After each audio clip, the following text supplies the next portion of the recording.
Dan Flood and Mikey McCoy, they make eye contact. Mikey McCoy goes through his phone. The next thing you know, he gives the hand signal and Jed's a millionaire. So let's watch. Dan Flood and Mikey McCoy, he's looking at him. He's looking right at him. Now they make eye contact. Now they make the eye contact. There it is. There it is. They're right in on each other. There's Charlie. He takes out his phone. They make the eye contact. He takes out the phone. Dan Flood gives the hand signals. Boom. And then we know what happened immediately after that. And so that's what we're talking about today. Mikey McCoy has been exposed as the person that has been giving Candace Owens inside information on Turning Point USA. And the first thing I thought, well, was a number of things that I thought was, one, was he giving her information through the whole time? I actually think the answer to that is yes, because I'm going to prove it to you, because we're going to get into what exactly Candace said pertaining to this situation. So that's the first thing. And the second thing is, make sure to hit the like button, subscribe to the channel, and drop your city in the chat and let me know where you at. Everybody right now, drop your city in the chat. Let me know where you at. So, and then we're going to talk about why Mikey McCoy actually did this. All right. So we're going to play some more of this video. I'm going to play this again because this is so important right here. But hit the like button, drop your city in the chat. Let me know where you're at. I got to replay this because I need you to see something. He gives the hand signal and Jed's a millionaire. So let's watch. Dan Flood and Mikey McCoy, he's looking at him. He's looking right at him. Now they make eye contact. Now they make the eye contact. There it is. There it is. They're right in on each other. There's Charlie. He takes out his phone. They make the eye contact. He takes out the phone. Dan Flood gives the hand signals. Boom. And then we know what happened immediately after that. And Mikey McCoy is gone. So let me show you what it looked like for Mikey McCoy to walk away. It was right here. Directing. He had blood all over him. And so within an eighth of a second, Mikey McCoy just walked away right here. He just directing. He had blood all over him, and he had blood all over him. And I'm watching the minute Charlie was shot, he called me. You sure about that? The shooting occurs. I am next to Mikey. I don't remember being with him. I think I was ahead of him. What? And then we get out, and I run for, can't have been more than 15 or 20 seconds. Then he takes his phone, and he begins calling Erika. The minute Charlie was shot, he called me, says, "Dad, Charlie's been shot in the neck. Please call every pastor and pray." He has wits about him. He was just directing. He had blood all over him, and okay. Everyone's worried about the leadership of TPUSA. And of course, he couldn't have anything all over him because he walked away within an eighth of a second. So my first question out of all of this is, one, why did Mikey McCoy walk away like he didn't seem to care, right? But after finding out this information that Candace gave us yesterday, and put a one in the chat if you've seen that live stream that Candace did, I think it was yesterday or the day before yesterday, where she literally said that Mikey McCoy has been the actual person that has been feeding her information. Put a one in the chat if you actually watched that show. If not, I have the video that's coming right next to that video. So the first question is, why did he walk away like he didn't seem to care? And that is the thing that had me thinking, like, Mikey McCoy must be a terrible person. But after hearing this new information, this is the reason why I think Mikey McCoy walked away so fast and why Mikey McCoy reached out to Candace. So first, who is Mikey McCoy? Mikey McCoy is this young boy. He was the youngest out of all the people that was on the team, the males, because I think it was some females there that may have been younger than Mikey McCoy, you know, interns or whatever. But Mikey McCoy was like one of the executives, one of the main people at Turning Point USA. He wasn't an intern. And I think Mikey McCoy was just this young boy. And the only reason why he got that job, you already know, is because of his father, Rob McCoy, the guy who's like blood all over him. So he got this job kind of like for free, right? You know how your dad is like, hey, give my son a job. And then you give his son a job. And now he's just following you around like a little dog, right? So Mikey McCoy looked up to Charlie, and he wasn't like everybody else. Everybody else had a vested financial interest into Turning Point USA. Everybody had some type of pastor, military background, and being around Charlie Kirk was just a good financial look for these grown men. But to Mikey McCoy don't know what the hell is going on. He's just a kid. He's just his father's son that just got thrown in here, and he was just learning all this stuff and soaking up everything that Charlie Kirk was teaching him, right? He was just walking around, following around with a phone. I don't even think he had a camera. He had a phone. So he's just a kid that's simply excited to be in the mix of everything. Mikey wasn't necessarily in any type of way ready to take over as the new Charlie Kirk. So there's no advantage to Charlie Kirk dying. It's actually a disadvantage of Charlie Kirk dying. It's like a football team drafting a quarterback, and then all of a sudden the quarterback that just got drafted doesn't know the offense, and then the starting quarterback gets hurt in game 2. The new quarterback doesn't understand the offense enough to just come in and just take over. So I don't think there was an advantage for in Mikey McCoy's mind for Charlie Kirk to be unalived, because he can't take over. He doesn't know anything yet.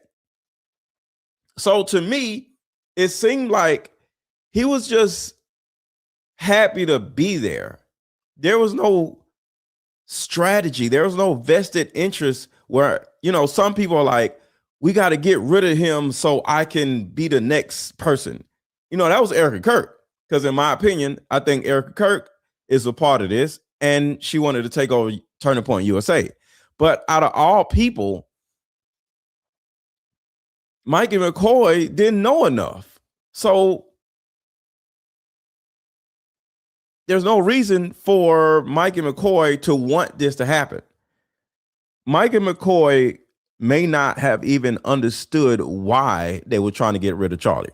So before we get into the weeds of all of this, Candace and what she said, let's talk about why they got rid of Charlie. So in the chat right now, why do you think the primary reason was why they got rid of Charlie? What was a primary reason why they got rid of Charlie? And we all know who they is. So let me know in the chat. What is the primary reason they got rid of Charlie? What do y'all think? And somebody said play the like button song. So y'all let me know why you think the primary reason is, and I'm going to play the like button song and we're going to come back. Because somebody said play the like button song and I listened to the chat. Y'all ain't heard it in a minute, so let's go.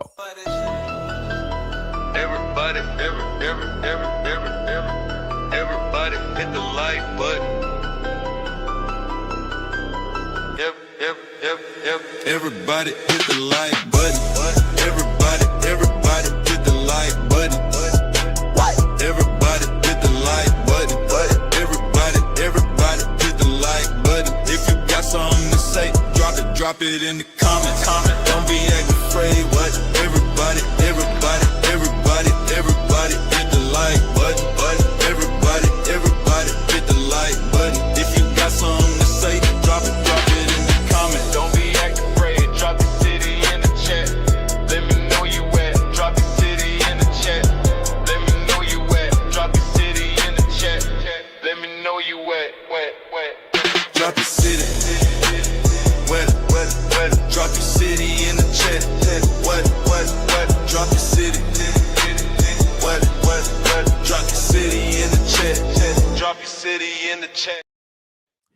Okay, I've been reading the comments, and virtually all of you are wrong.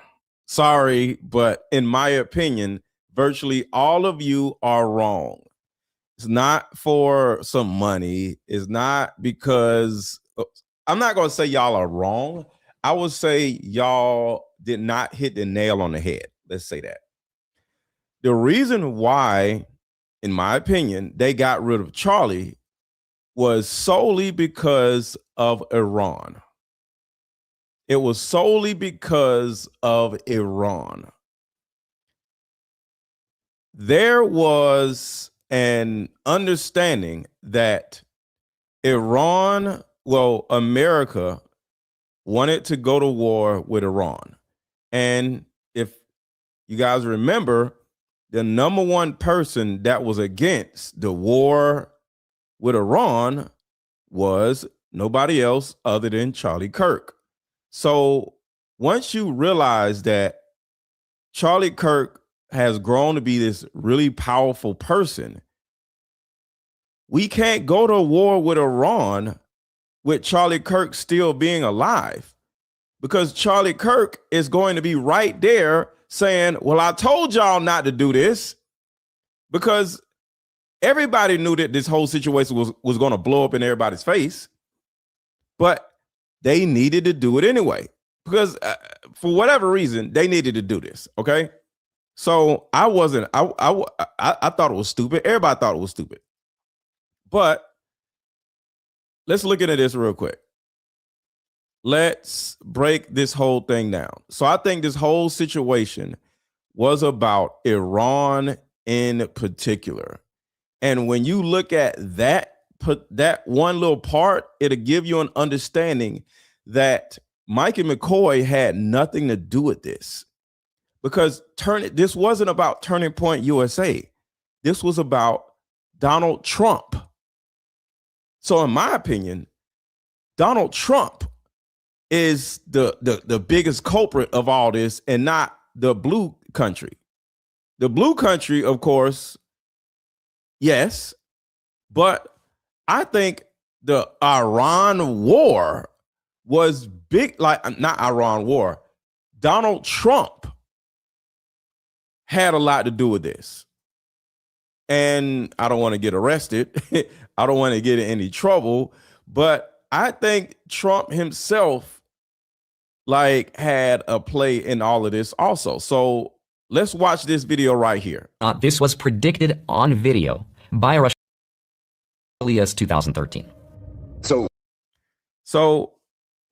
let's talk about the Iran war real quick. And I'm not getting in the weeds. This is extremely, extremely important to the Charlie Kirk situation. So listen.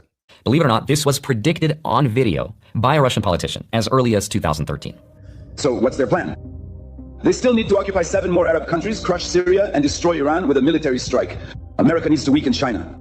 If Iran is struck, oil prices will soar to $200 per barrel. The Chinese economy won't be able to withstand that. And then they would have to buy oil from us. See, it's not about going to war with China. It's about going to war with who China needs in order to gain leverage over China. Now China would have no choice but to buy oil from us. This way, we now have China by the balls, and they have to do what we tell them to do. Striking Iran, America weakens both the EU and China. This is the big money donors. This is a list of Trump's top 20 donors. So this is a list of people that gave Trump money to go to war with Iran. All right. So think about Charlie Kirk. Charlie Kirk was vehemently against going to war with Iran, right? But all of these people were telling Trump, hey, I'll give you $100 million. I'll give you $50 million. So it was so much money getting funneled to Donald Trump, where it wasn't just about the blue and white country. It wasn't about IHOP. It was actually about other Americans. So watch this. This is the reason why we're at war with Iran. Iran. $635 million in total. Look at this as a map of every interest we just talked about. The donors are the reason why Donald Trump is going to war with Iran. So remember, there are multiple reasons why. This is one of the reasons why. The donors are paying Donald Trump himself, because I think the president only makes $200,000 a year, $400,000 a year. So I want y'all to think about this. You're the president of the United States. You only get paid $400,000 a year. So in order to make more money than $400,000 a year, you have to do deals with other countries who have interests that you share with them. Next thing you know, they fund you, they give you some money, and then just like I was talking about earlier, now you owe them a favor, and now you got to go to war with Iran in order to maintain the money that your donor is continuing to give you. And Saudi Arabia is one of the places. Justin, a new way of healing is sweeping the country, and it's a card game called Like Mother, Like Daughter. This game is powerful. My favorite question was, if you could parent me all over again, what would you change? This card game has a mother deck and a daughter deck, so we both have questions for each other. These are some good questions. Do you think I'm a people pleaser? If so, where did I get this trait from? This card game actually helped my marriage, and the questions showed me that I still had unresolved issues with my mom, and I was taking them out on my husband. If you don't do anything else, buy this card game. You won't regret it. Click the link below. Like mother, like daughter, we are the same. You'll see when we play this game.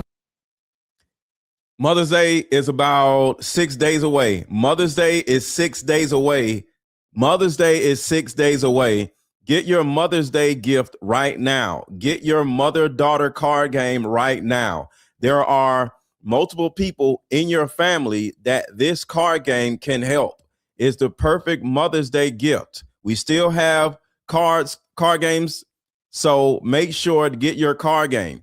I'm selling a shitload of card games per day. So get your mother-daughter card game so it will be shipped to you and you'll be able to make it as a present before Mother's Day. Isn't Mother's Day on the 10th? Let me know.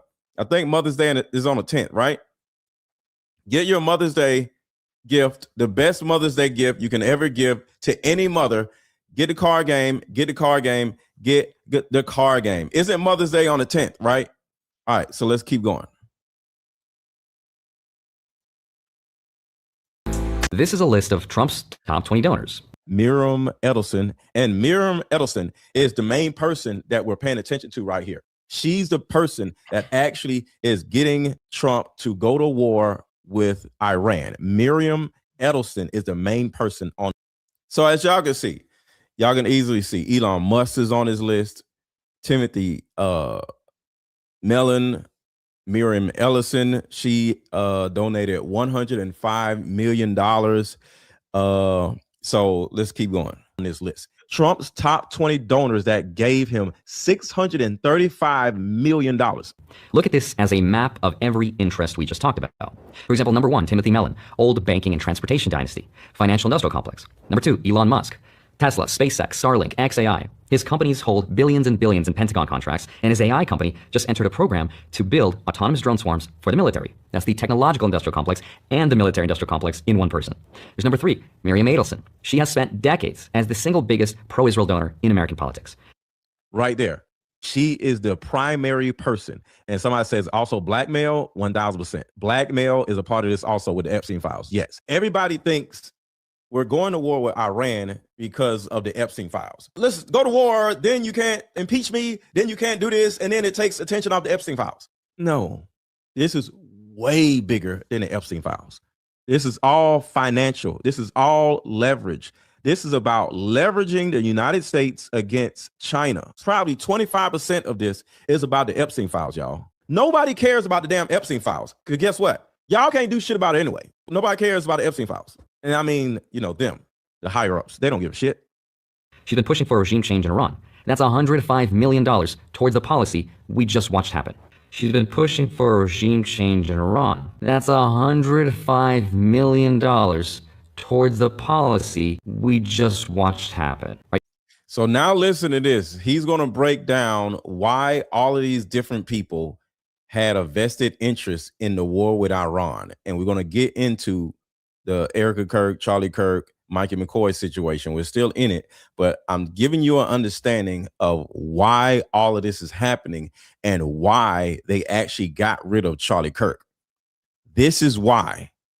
Number 7, Ike Perlmutter, former chairman of Marvel, served on Trump's Informal Defense Advisory Council. Number 9, Robert Bigelow, Bigelow Aerospace, Defense and Space. Right? These are military industrial complex adjacent donors. Number 10, Kelsey Warren, runs Energy Transfer Partners, one of the biggest oil and gas pipeline companies in the country. Higher oil prices from a Hormuz shutdown go straight to his bottom line. Higher oil prices from a Hormuz shutdown go straight to his bottom line. Do you see that? This is not about the Epstein files. You dedicate $10 million to Trump and you own all of these oil facilities, or you control oil in America or wherever, right? Next thing you know, the guy you just gave $10 million to goes to war with Iran. And if they actually accomplish what they're looking to accomplish, we now control the oil prices. And all of that can turn around and make your entire lineage billionaires. Not him, because he's already a billionaire.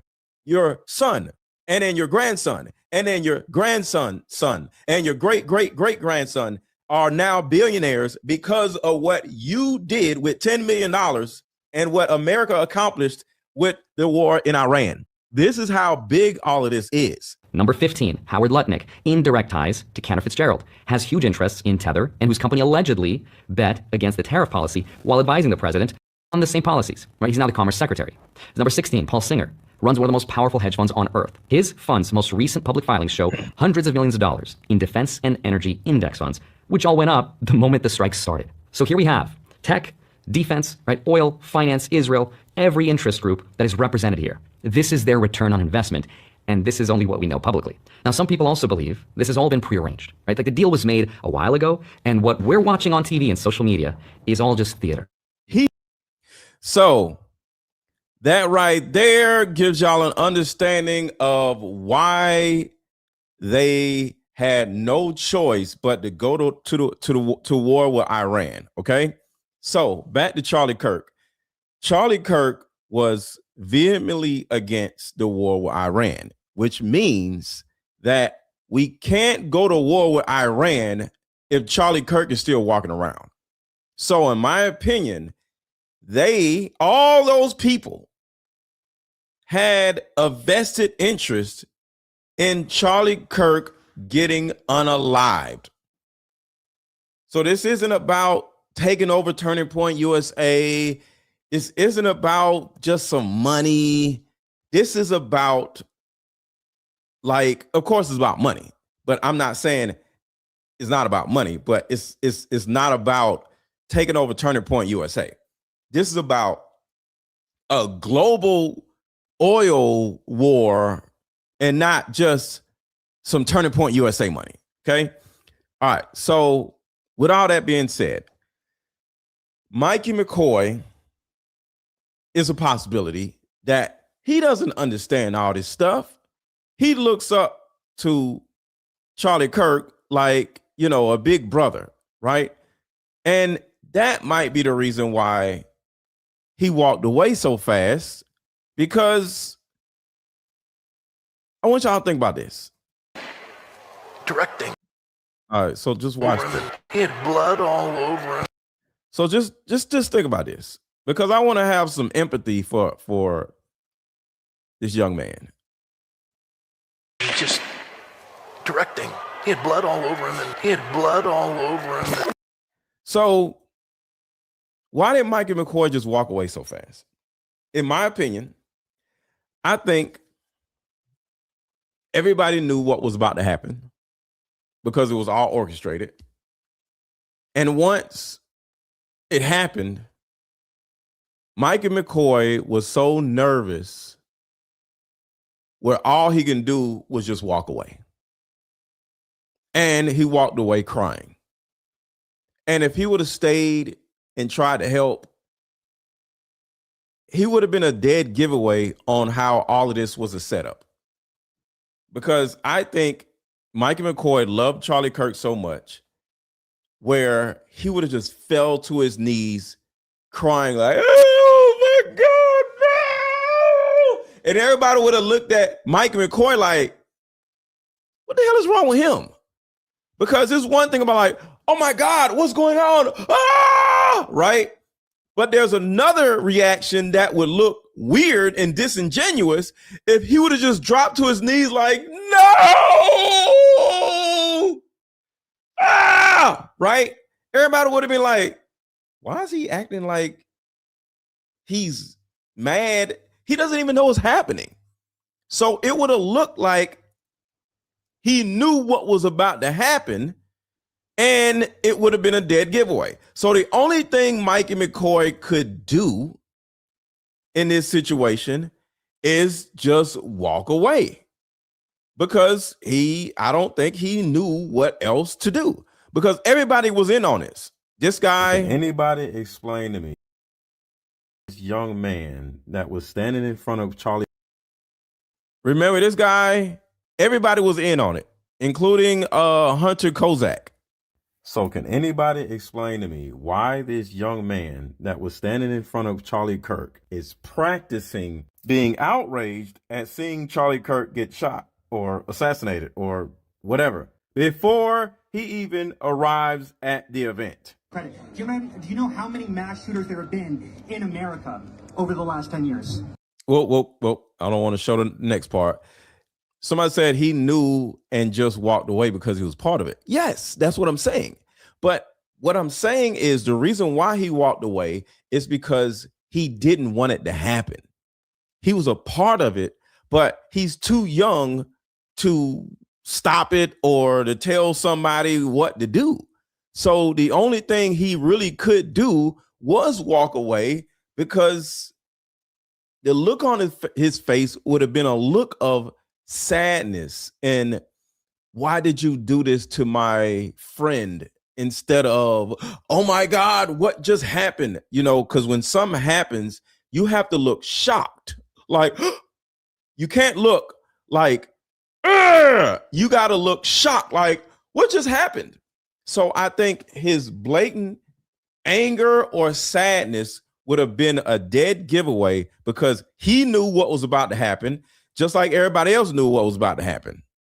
So I forgot what I said in this video, so I don't want to play the rest of it, because I'm just going to take this off, because I don't remember what I actually said in that video. I don't want to have a problem. So this right here is Mikey McCoy staring at Dan Flood. Watch this. Flood and Mikey McCoy, they make eye contact. Mikey McCoy goes through his phone. The next thing you know, he gives the hand signal, and Ed's a millionaire. So let's watch. Dan Flood and Mikey McCoy, he's looking at him. He's looking right at him. Now they make eye contact. Now they make the eye contact there. So right here, what do you think is going through Mikey McCoy's mind? They all are in on it. I'm not saying that Mikey McCoy is innocent, but I don't think I think Mikey McCoy, out of all people, did not want this to happen. And I think he's looking at Dan Flood like, we're actually going to do this? Like, possibly. Wanting to let Dan Flood know, like, don't do this. Like, don't do this. I don't know. But what do you think that Mikey McCoy is thinking right here? Do you think Mikey McCoy is 100% in on it and he wanted Charlie Kirk to pass away? Or do you think he was 100% in on it? Because he's in on it no matter what. But he's begging Dan Flood not to do this. What do you think? There it is. Because he's conscious. He's seeing. There it is. They're right in on each other. There's Charlie. He takes out his phone. They make the eye contact. He takes out the phone. Dan Flood gives the hand signals. Boom. And then we know what happened immediately after that. And Mikey McCoy is gone. It's clear to me that is a hand signal. The make eye contact hand signal. Boom. And then the phone's up. By the way, he leaves under a second, an 800th of a second. He turned and walked away. Before Charlie had even fallen off the chair, he was gone. So it's completely suspect. I am now going to prove to audiences just how untrue that insinuation is, okay? With the All right, so this is when Candace spilled the beans on Mikey McCoy right here. Private revelation that I made to Erica Kirk. Information that I gave her that I would not have given to her had I immediately suspected her of her guilt. I would have. Now, remember, she's talking about when she had that meeting with Erica Kirk. She had that meeting with Erica Kirk in 2025. I think it was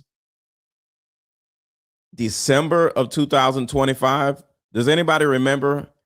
It was either November or December of 2025 when Erica Kirk and Candace Owens met up. When was it? Do y'all remember? Given her no information regarding this. And it was a private revelation made about you, Andrew Kulvet. I don't know if they told you this. This is really bad.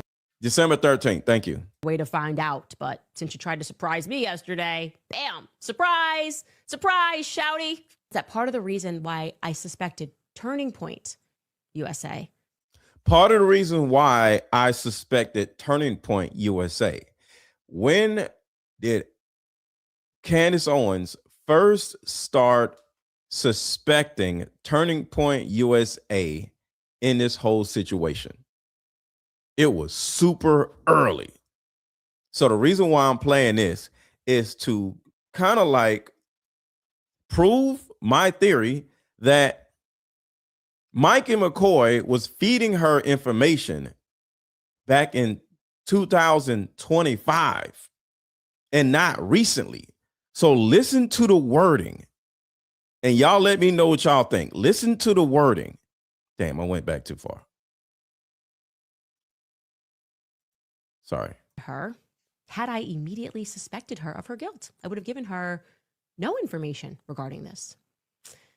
And it was a private revelation made about you, Andrew Kulvet. I don't know if they told you this. This is a really bad way to find out. But since you tried to surprise me yesterday, bam, surprise, surprise, shouty. Is that part of the reason why I suspected Turning Point USA and why I thought she should be looking into other people is because someone at Turning Point USA got a message out to me. And that message was that I need to look further into Andrew Kulvet. Wow, Turning Point USA people telling me to look further into Andrew Kulvet.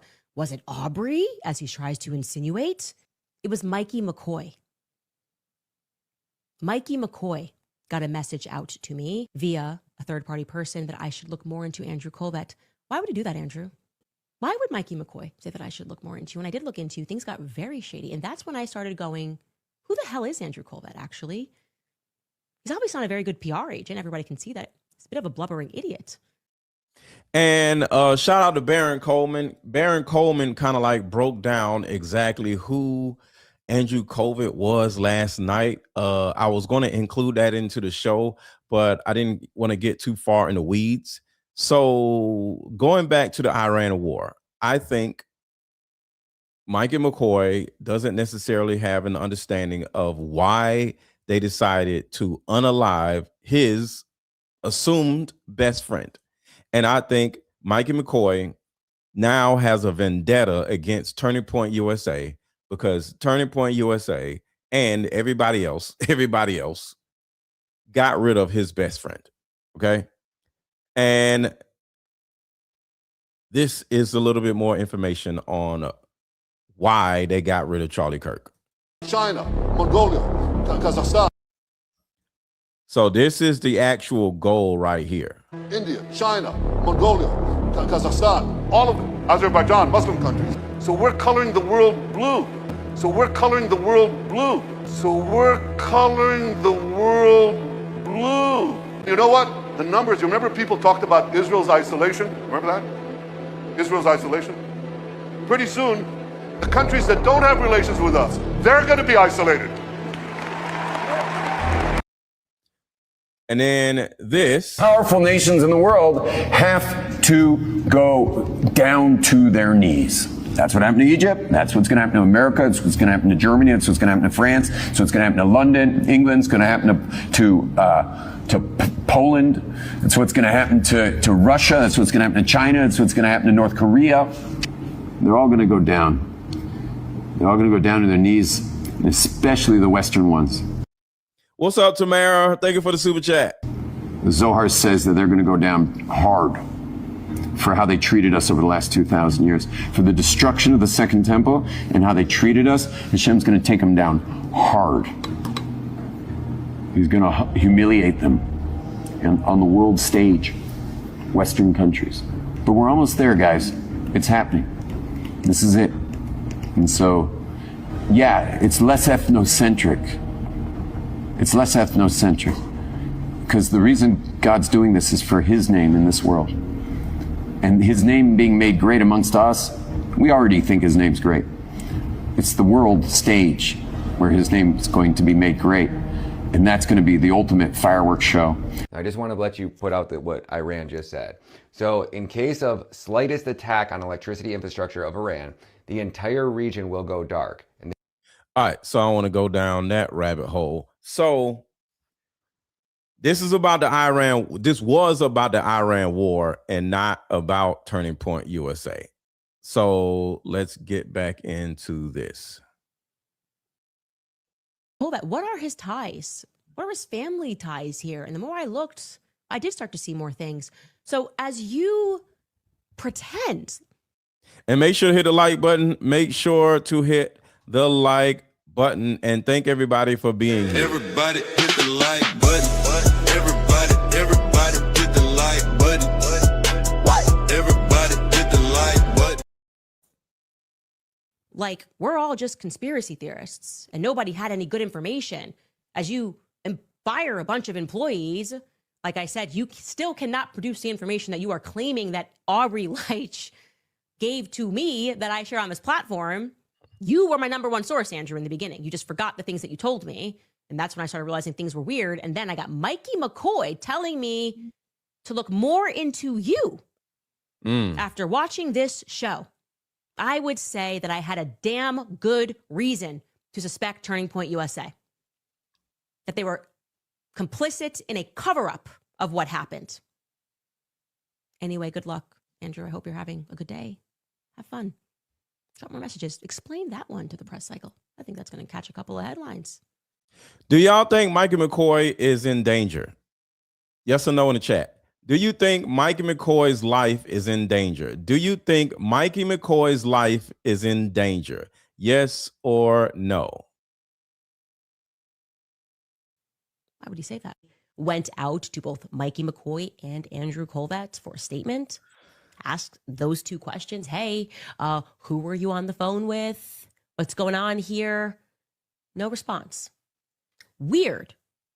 Because if that was me and I saw clips going viral and people were drawing conclusions from that clip, thinking that I was already on the phone, thinking that my reaction was weird, I would instantly hit back.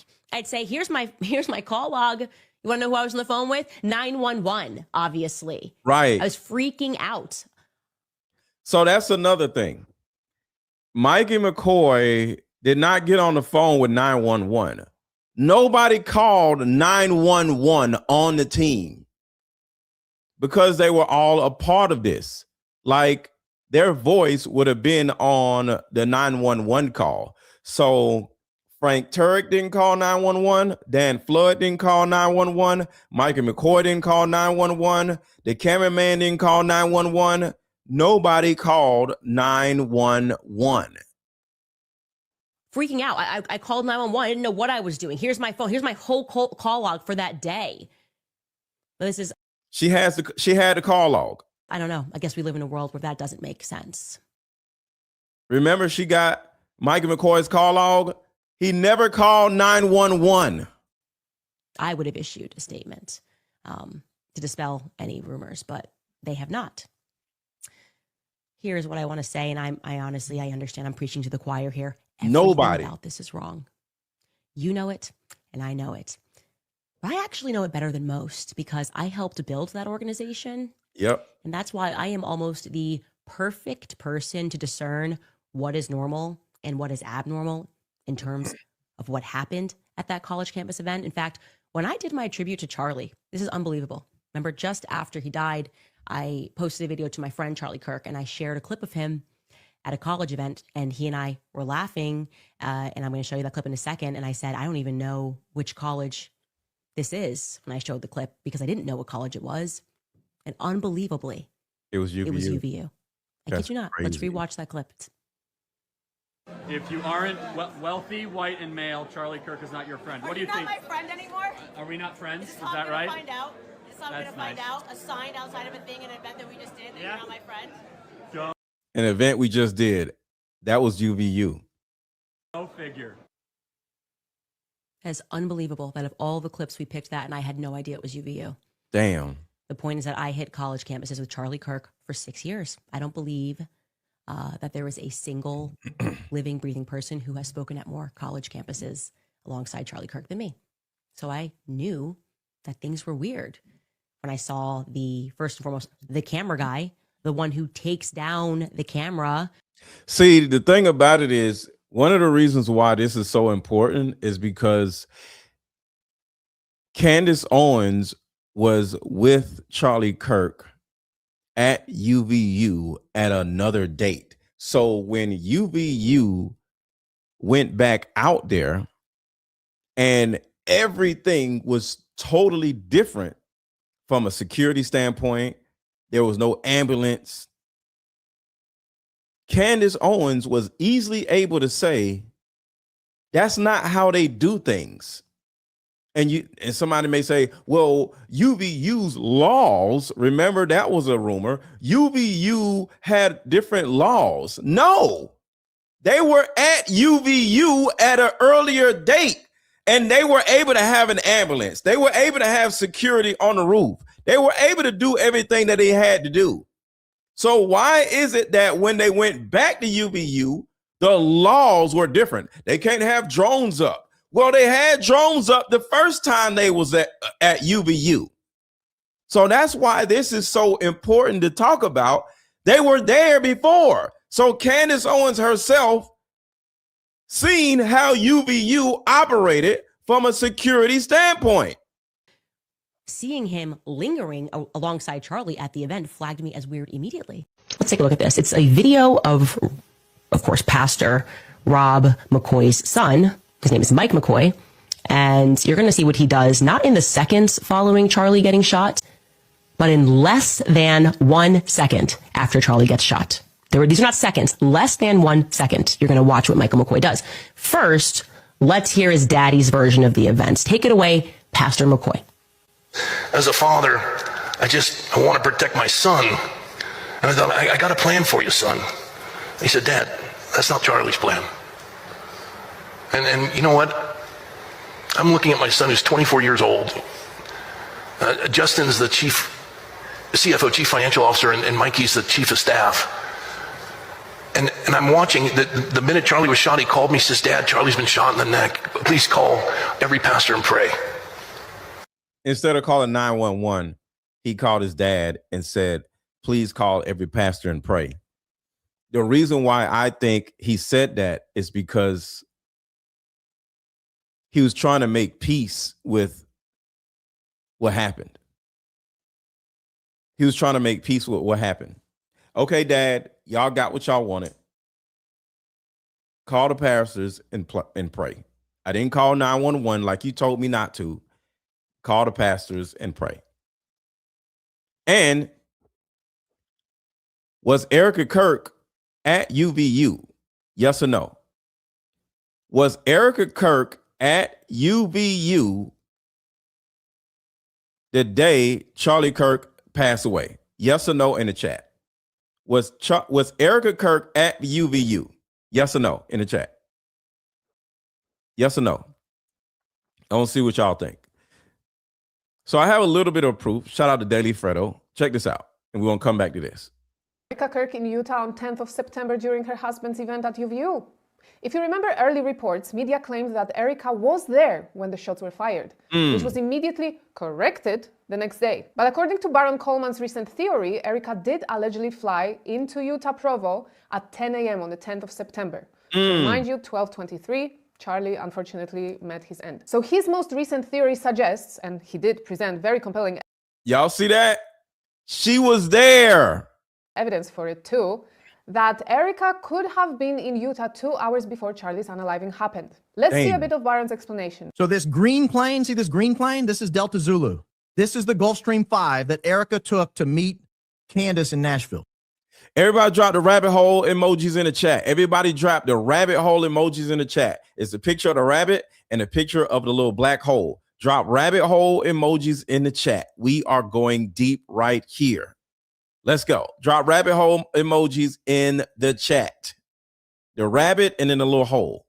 This is the flight Charlie took from Scottsdale to Salt Lake City that morning to go do his interview that he had before the Utah Valley University event. If you don't remember that, we'll cover that in a minute. This next flight we've been given no explanation for this next flight, this Tango Whiskey, N560 Tango Whiskey. We've been given no explanation for this flight. This is what it looks like, the rabbit hole emoji. Told.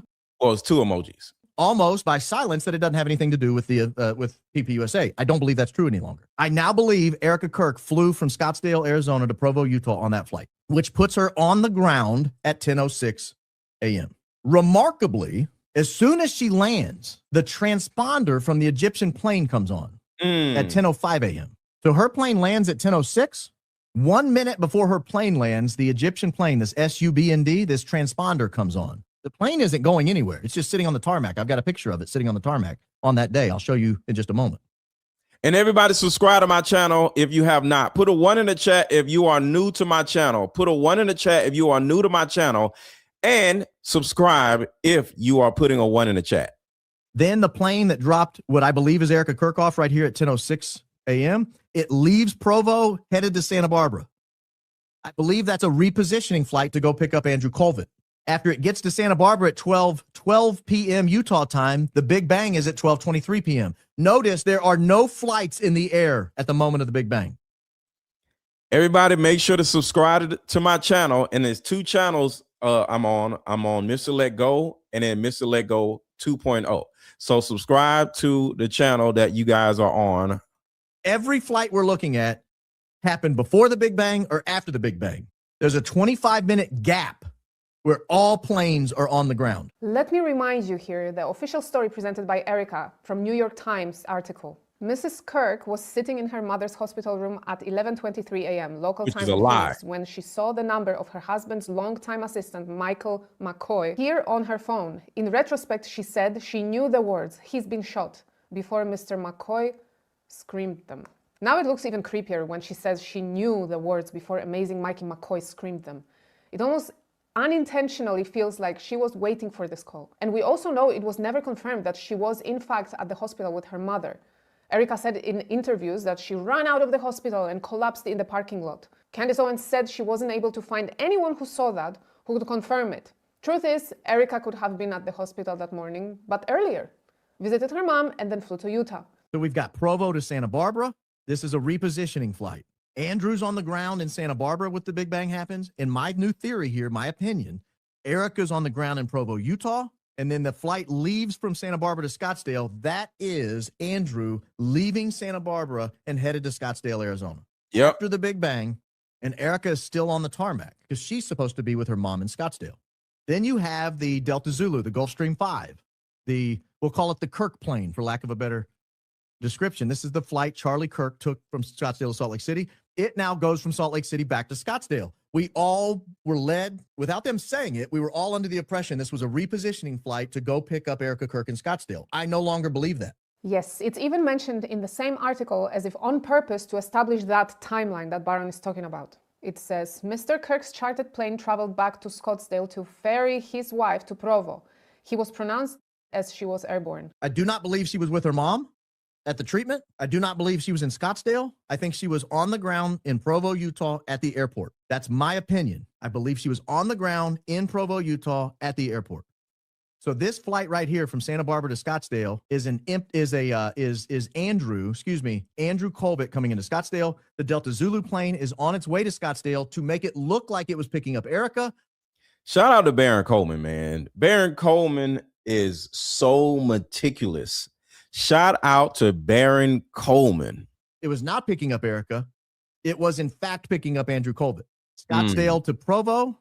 We don't know who this is. This is an empty plane right now. Not an empty plane, but this is a gap in our knowledge. This transponder comes back on the Egyptian plane at 1:40 p.m. Why is that important? It was exactly as the Santa Barbara to Scottsdale plane that we believe now has Andrew Kulvet on it is landing in Scottsdale. So the transponder came on as Erika landed in Provo, all my opinion. The transponder came on as Andrew landed in Scottsdale, and then the transponder comes back on again at 2:29 p.m. right as Andrew takes off from Scottsdale headed to Provo. Everybody say Baron Coleman with a bunch of B's. Everybody say Baron Coleman. This 2:29 p.m. is consistent with this 2:31 p.m. The Egyptian plane thing has become an issue, and I've stayed away from it for the most part. I've largely refused to weigh in on the Egyptian planes, and I wasn't going to bring them up at all until Daisy pointed out that each one of these transponders coming on. Thank you, Jamie, for subscribing. Make sure to subscribe to my channel if you are watching and you have not yet. Related to within 5 minutes of Erika or Andrew taking off or landing. And instantly I thought, oh my gosh, it's a communications hub. I think Candace had speculated potentially it's a communications hub. But when you line the timeline up, it becomes obvious to me that it's related. If the transponder had come on one time and it just happened to coincide with a plane taking off or landing that we thought had Andrew or Erika on it, whatever. But when it does it 3 times, you've got and one time it was on for 90 minutes. Egyptian planes. You want to talk about Egyptian planes? Okay. I was pregnant for 90% of those trips. Mind you, I've never, all those places they said I've traveled, I've never been. I mean, I've been, but I'm not within those states that they've. But you even said you need to. No, but this is, yeah, but I do. And ma'am, you were never pregnant. You don't even have any children. Do you think Erica Kirk lied about her pregnancy and she doesn't have any children and the little children that they were carrying around were props? Put a 1 in the chat if you agree with that. Do you agree that Erica Kirk was never pregnant and they both, Erica Kirk and Charlie Kirk, were lying and carrying around random ass children trying to look like they were this perfect family and they don't have any children? Those children were props. Remember, Erica Kirk has full access to orphans. She's like the orphan whisperer. Remember, Romanian angels? She's the orphan whisperer. So she has full access to random ass orphans. Hey, give me that orphan. And I'm remember when she tried to show Candace proof that she was somewhere else. She showed pictures of other kids. She has full reign over orphans. She's the orphan queen. You on that one, only because from a humor standpoint, I intentionally. A humor standpoint is that you were pregnant. When I was pregnant, hid. Not because I was embarrassed, not because I didn't want anyone. Yes, we did keep it very private. Why did you hide when you were pregnant? Like, who the hell hides? Like, you gotta understand, these are women. Women love showing off their little baby belly. I've never met a woman that did not want to show off their baby bump. Women are proud of being pregnant. They love showing off their little belly. They'll pull their shirt up and take pictures of their belly all the time. I've never heard of a woman that was not happy to show off their baby belly. Like, you're lying, ma'am. This is a bold-faced lie. You didn't hide when you were pregnant. No woman hides when they're pregnant. They have baby showers. This is an opportunity to get all the attention on them. Women love this baby stuff. Like, you're lying. When I was pregnant. You're lying, ma'am. But you even said you need to. No, but this is, yeah, but I do on that one, only because from a humor standpoint, I intentionally, when I was pregnant, hid. Not because I was embarrassed, not because I didn't want anyone. Yes, we did keep it very private. Why would a woman hide their pregnancy? She's married. Like, single mothers don't hide their pregnancy. Why would you be embarrassed that you're pregnant? And this is what's crazy. She allegedly has 2 children. So you hid both pregnancies? I want y'all to think about that. She's saying she hid both pregnancies because she's lying, saying she has 2 children and they're 2 different ages. You hid both of your pregnancies? Like, that's impossible for you never to be seen being pregnant 2 different times. It takes 9 months. I would say 6 out of those 9 months, you show. You're saying you hid 2 different times? You were never pregnant, ma'am. You're a liar. Erica Kirk has no children. But it's because it was a moment very sacred. I was growing a human inside of me, my baby. So? The world that Charlie and I live in is very toxic at times. Doesn't she sound like an alien from another planet when she says, I was growing a human inside of me? Like she's somebody from the Alien movie or something. I was growing a human inside of me. Like, that is so weird to do. Women grow humans inside of them all the time, man. What are you talking about? Yeah. And when you are growing a beautiful child in you, I don't want to be around it. I want to enjoy eating my In-N-Out burger and my hot fudge sundae. That's what I want to do. I'm pregnant and I have 9 months to own it. You really think I'm going to be on an Egyptian plane while I am wanting to be with my In-N-Out burger and my chocolate milkshake? No, I'm not. So if you want to go through my flight log, go right ahead. It's very boring. You say I was here on this date. I have a photo in my phone to prove that I actually was in the hospital because I was having. I have a photo in my phone to prove that I was in a hospital. That's what liars say.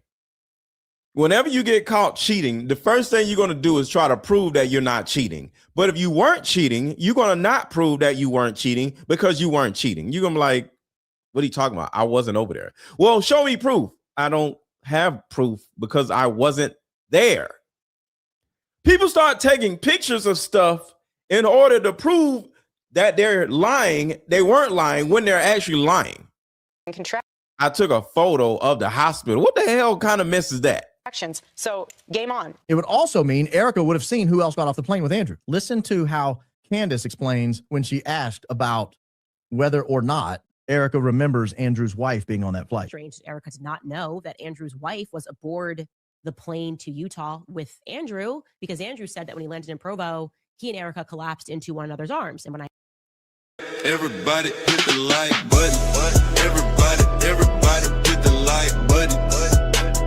Everybody hit the like button.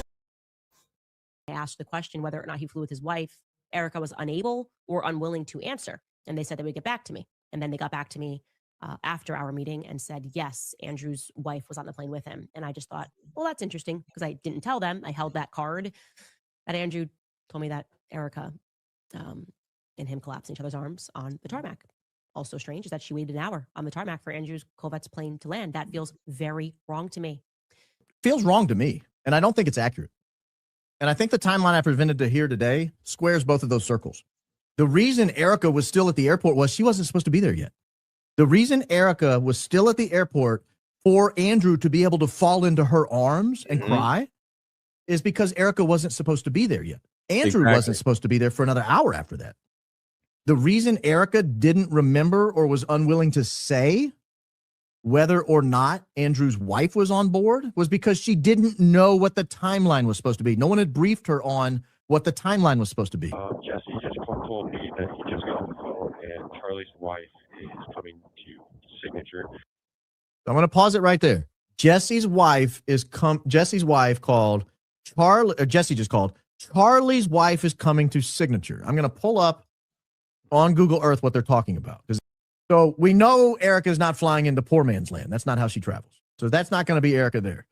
So the question we have is Erica coming into Signature, which is right here? This is where a lot of rich people fly, or is she flying into Duncan, which is up here where other rich people fly? Right there, you had somebody say they just got off the phone with a guy named Jesse, and Jesse said that Charlie's wife is coming to Signature. Listen now to where they go from here. Actually, I need to go back, right? Because you guys didn't hear that part. Jesse just told me that he just got on the phone and Charlie's wife is coming to signature and to bring a car over here for a drive. Charlie's wife is coming to land at signature, you said? Sir, and Jesse's going to go to Duncan right now and pick up a car for her. Okay, you guys have it now, right? Yeah, we listen and we don't judge. We listen and we don't judge. Okay, I'm a little confused because Corvette. And real quick, somebody in the chat said, where's the link to buy my mother-daughter card game? I dropped the link in the chat, and some people are saying that the link is not showing up in blue, so they can't click it. So some people are watching on their phones, and I don't think the link is showing up in blue, so they can just click it on their screens. The link to buy my card game is actually on the screen right here also. So there's a QR code at the top of the screen. So just scan the QR code if you're watching on your TV, and you can buy your mother-daughter card game with the QR code that is at the top of the screen. All right. If the link that I'm dropping in the chat isn't in blue, and is also the link to buy the card game is under the video also. It's directly under the video. So I gave you guys multiple ways to get the card game because Mother's Day is around the corner. And Corey just said they're landing at Duncan, so I don't know where they're landing, but we will just kind of play it by ear, I guess, best that we can. So, okay. So, Johanna said the link does work on the phone. Okay, cool. Thank you for saying that. Thank you. Corey, I don't know who Jesse and Corey are, but they work there. Jesse says they're landing at signature, but I'm going to go over to Duncan and get a car for them. Corey says, no. They're landing at Duncan. They're landing at Duncan. Why the confusion with the airports? If she was flying in on the family jet, she would go to signature. The confusion suggests she was already on the ground, possibly hiding at the remote Duncan terminal, and the team couldn't keep their story straight. Oh, my day is going great. Thank you for asking me. One officer says, oh, we got to send the car to signature. The other says, no, but she's at Duncan. What? No, man, she's at the signature. Remember, we're supposed to say that she's at signature. I think is the source of the confusion. This flight down here, this N102 Delta Zulu, Scottsdale to Provo that lands at 3:12. You see how I have Andrew on that flight? We've been told the whole time, we've been left with the impression all along that flight contained Erica Kirk. That flight would have come into signature. That flight would have come in at signature. I'm going to answer the question of what time that is in just a second. That flight would have come into signature on an ordinary track. An ordinary person who flies an ordinary Gulfstream 5 into Provo Airport would land at signature FBO, fixed-based operator. That's where they would have landed. But if I'm right, and Erika actually arrived at this flight right here, second from the top, this N560 Tango Whiskey, if I'm right about that, Erika wouldn't have been able to hang out at signature from 10:06 a.m. until 3:30 p.m. Somebody would have seen her. Someone would have spotted her. She would have had to be at Duncan. Yep. And so Corey, whoever Corey is, I don't know who Corey and Jesse are. They work for the police. They work for the fire department. They work for somebody who has access to these cops who are going to pick these people up. Somebody thought she was at Duncan. I don't know where the information originated, but the first day or two after the Big Bang, I remember people saying that EK was there.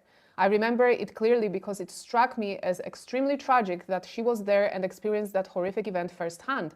When it came out that she was in Arizona with her mother, I remember wondering how anyone could get that particular detail so wrong, since she wasn't even in the same state. I'm thinking there may be something to this. Okay, so that is information that shows that Erica Kirk was in the building. So when Michael McCoy called Erica Kirk and Erica Kirk lied about being with her mother, that was a lie. And most likely it was a lie also that Mikey McCoy called Erica Kirk, because remember, Candace had, for whatever reason, I don't know why or how, she had Mikey McCoy's call logs. Okay. So you got that. All right, so let's keep going on with this. And everybody hit the like button. Everybody hit the like button. Everybody hit the like button. No, that's not it. What is it? What is the video? Is it this? Literally going to explain. Nope. Hold on, y'all. Oh, that's this video. Okay, son. He has wits about him. He was just directing. He had blood all over him. And two things I want you to remember here. You may have caught that, but he said, I was watching. And the minute Charlie got shot, he called, and Mikey McCoy says to his dad, Charlie's been shot, pray for him. He says the minute, maybe he's being a little hyperbolic. We're going to find out. I'd certainly like to find out. But he stops himself. He says, I was watching. Watching what exactly? Right. What were you watching? I might remember that. It's rubbing me the wrong way. And I'm going to tell you why that's rubbing me the wrong way in a little bit. But the bigger thing is that he says Mikey had blood all over him. Except Mikey did not have blood anywhere near him because Mikey was behind the tent when Charlie got shot. And Mikey, in less than a second, does something that I find to be quite strange. He puts his phone to his ear and he begins a conversation. Can't have been more than 50. So I was not with Mikey, or I don't remember being with him. I think I was ahead of him as we left. And then we get out and I run for can't have been more than 15 or 20 seconds. And then I realized there hasn't been another shot. So the shooter has likely been detained or stopped or something, not in immediate danger. I pause, I look around me and I see Mikey. And I see Mikey there. And truthfully, I will never forget what I saw because I've seen Mikey almost every day for the past 2 years. I know his personality very well. He's a very bubbly guy. He's a very happy guy almost all of the time.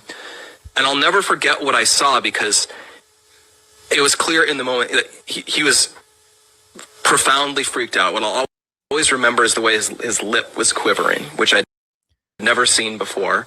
And you very rarely see from someone that he was freaking out. And then I think he literally said to me, I might be imagining this, but I think what he literally said was, he was looking around and then he says, I need to call Erika. And then he takes his phone and he begins calling Erika. And I don't want to disclose how that call unfolded, but he did. So Mikey's lip quivering is kind of like, because I don't believe this little dork dude. So I don't know if he's telling the truth or not. Like, these are stupid dorks. So, like, I don't know. These are Erica Kirk's minions. So I have no idea if these little dorks are telling the truth or not. But this kind of like proves my point that out of all the people that was a part of this operation, Mikey McCoy did not want Charlie Kirk to die. And that is the reason why, the main reason why, he reached out to Candace Owens. He's the one person that did not want this to happen.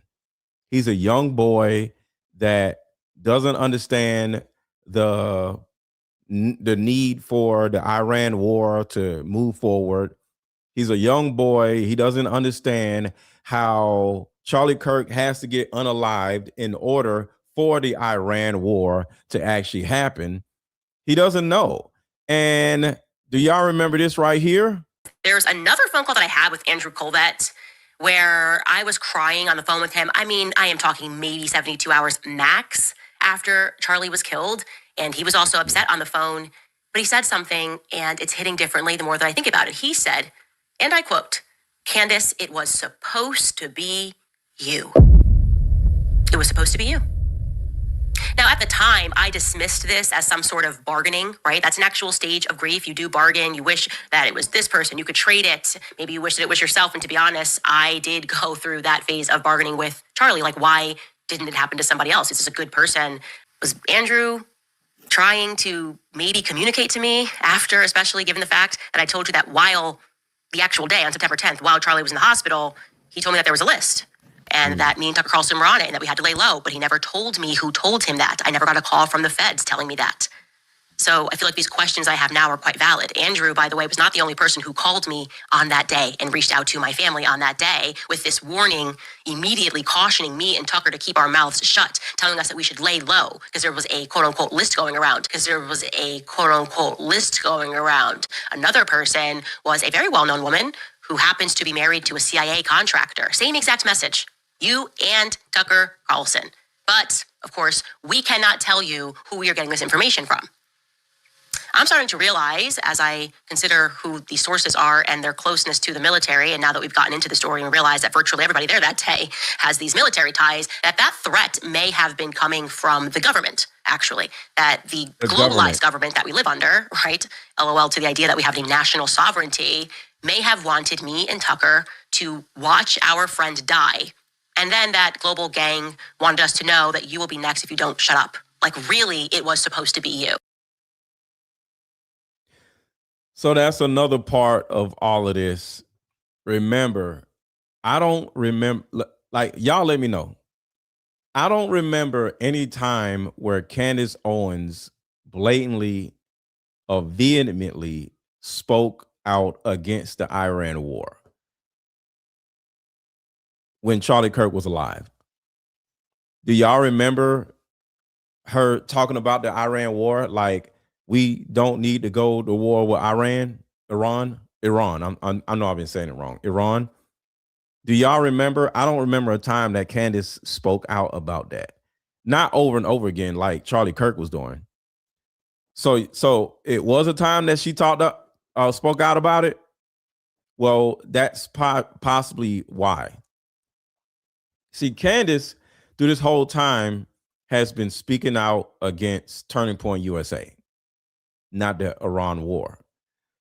So I think, in my opinion, she may have spoken out on it, at a time that I didn't pay attention, because I really wasn't watching Candace Owens' show before Charlie Kirk got unalived. Just to be honest with you, I would watch it every now and then, but I wasn't watching every show, so I don't necessarily know. That's why I'm asking y'all.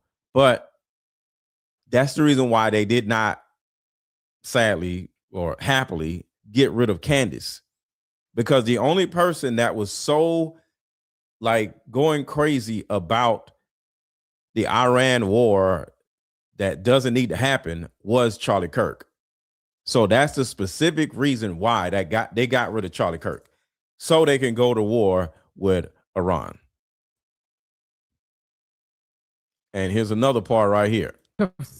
Kirk's mother has been a CIA spy or a spy for a long time. Now, she had like 50 different LLC companies that she creates and closes and all. And so Wolves in Finance have done a great job with that. And now Project Constitution says Lori Friends appears in Edward Snowden's leaked PRISM docs as NSA agent. For those of us tracking the new TPUSA narrative, this isn't just a coinkydink. It's a confirmation of the intelligent asset theory. The coincidence officially dies. They are running a script. If Lori is a confirmed intelligence asset, her daughter's entire life story suddenly looks like a meticulously managed operation, which it was. That's a fact. That is a fact. All right, so let's get back to this video. Your mind extends all of this, but that is happening within a minute of all of this occurring. I remember he calls Erika. Around the same time, I pull out. Hey, love and compassion. YouTube decided not to notify me that you were on. YouTube stay hating on me. But it is what it is. It is what it is. It is. But thank you for being here. My phone, and I call my mom just to say, hey, Mom, there's been a shooting. You're going to see it on the news. I'm okay. Pray for me. I've got to go. And I remember that call. And around the time I put that phone away, and then he immediately calls his dad. He calls Rob McCoy. And he says, Dad, someone shot Charlie. You need to call all of your pastor friends. Charlie was hit. We need everyone to pray right now. And that's what he told him. Okay, so that's just not right. And so when he says, I might be imagining this, for I'll never forget, followed by I might be imagining this, probably means that maybe you forgot and you really could be imagining. Now, for me personally, I think the normal physiological response in these high adrenaline situations for most people is you lock in. They're literally your body, when it goes through something, when it's terrified and it's going through you are really paying attention to details, We've learned about this many times over in health class growing up. This is why they talk about that fight or flight response, and quite literally there's stuff happening to your body. And so there's a lot of details here that are just not accurate. And the one that surprised me the most about these call logs is I certainly feel that we were given the impression over and over and over again that the first person Mikey called was Erika, right? He called Erika. We were told this by many people also that he trained, like he almost like went to a camp and trained, and Charlie was like, 1, 2, 3, go, and like fast, 1, 2, 3, go. That's why he walked away. 1, 2, 3, go, and just told him, this is what the first thing you do is. Well, he didn't do that. Actually, the first person he called was his wife. He called Elizabeth McCoy, and then he stayed on the phone with his wife for 10 minutes. And during those 10 minutes, he three-wayed Erika 3 minutes after the shot went off. And then he three-ways his father. And then he three-ways a third person who I am not interested in mentioning because it's not relevant. And at the bottom of the screen, if you could see it, I'll make it bigger. You can see that Mikey McCoy's call logs are at the bottom of the screen. Can y'all see that? I can't make the screen any bigger than this, but at the bottom of the screen, you can see these are Mikey McCoy's call logs. Can y'all see that? This is Danny McCoy, by the way, is his brother that's in the military, but that's before the shot goes off. Charlie Kirk shot goes off. You know, I had that in detail. Charlie's brought to security. Mikey McCoy calls his wife. They will stay on the phone for 10 minutes. Okay. In that same minute, because we know this, because Blake Neff has given us his call log to his mother. Blake Neff called his mom. His call with his mother lasted 45 seconds. So we're assuming it went to 12:25. It very well could have stayed in 12:24, depending on the millisecond. Blake Neff ends that phone call with his mother. Mikey McCoy, after the phone call with his mother ends, adds Erika to the phone. Okay, so that when he was recapping and he's like, oh, his lips quivering, and he's like, I got to call Erika. And he's like, and then I called my mom. That's not right. That's just not right. Okay, Mikey called Erika after Blake Neff ended that phone call with his mother. If call logs are to be believed above, human testimony. Mikey McCoy then drops Erika from the phone call 2 minutes later, and then he adds his father to the phone call. Again, he is this entire time on the phone with his wife, okay? And he never calls the police, by the way. He never calls 911. Nobody called 911. Nobody on the team called 911. Like, how stupid are you that you don't call 911? There's no ambulance on scene. Why would you, everybody's in on it when nobody calls 911 and say send an ambulance? There's no ambulance on site and you don't call for an ambulance? Not one person? That's crazy. And then you leave before an ambulance gets there because somebody else called 911. And then Mikey McCoy ends his phone call with his father.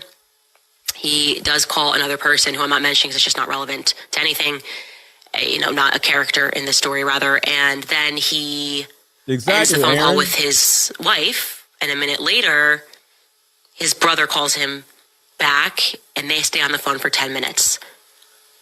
I did not get this from everybody speaking about this Mikey McCoy call log. I know. So he's just on a party line calling everybody, but he never calls the police. You guys did not get this. I did not get this. I don't know why she was disappeared from this. Like, you could go, look, the wife wants privacy. No, she was main stage at the memorial, has been, I would say very involved in a lot of this kind of, I think it's very close that she's close with Erika. They went on the vacation together. So I don't get this disappearing act. I found that to be okay, but they were forthcoming with it. That feels good. That feels good, guys. Wow, we don't have to guess. Now we have solid answers. If what he is saying is true, and until they reunited, which does not happen in our eyesight, we do not see Blake and Mikey reunite when we track Mikey all the way straight down to the left, okay? That 12:23 minute has got to be over by the time he sees his lip quiver, by the time he says, I have to call Erika, and then he's going to call Erika, and I'm supposed to believe, what, this was a 15-second phone call? Hey, Charlie's been shot, got to call you later, like, because I got to call my dad and ask him to pray. By the way, that one, too, doesn't make sense. You could call your dad after you call 911. I mean, there's so many things that would happen before I called my dad and asked him to pray, if you're really going to snap into it. And I know for a fact all. And Blake Neff, his dorky ass, he's over there calling his mom. Mom, like, call the police, stupid. Why are you calling your mom? You're a grown ass man. Also, that one of his first phone calls, it wasn't just 2 phone calls he made 3, because he also called Elizabeth McCoy, his wife, who screamed at the office. Okay. And so we're not being told the truth. That's why did you claim Candace said that Erika killed Charlie? She's never said it that I've seen. I don't think Erika unalived Charlie, but I do think Erika has a lot to do with this because a lot of different reasons. But here's the main reason why I think Erica Kirk was happy that Charlie was unalived. This is simple. You can listen to her voice. I don't even know where to begin. The fact that we were able to pull off an event of a century, like, it's just insane.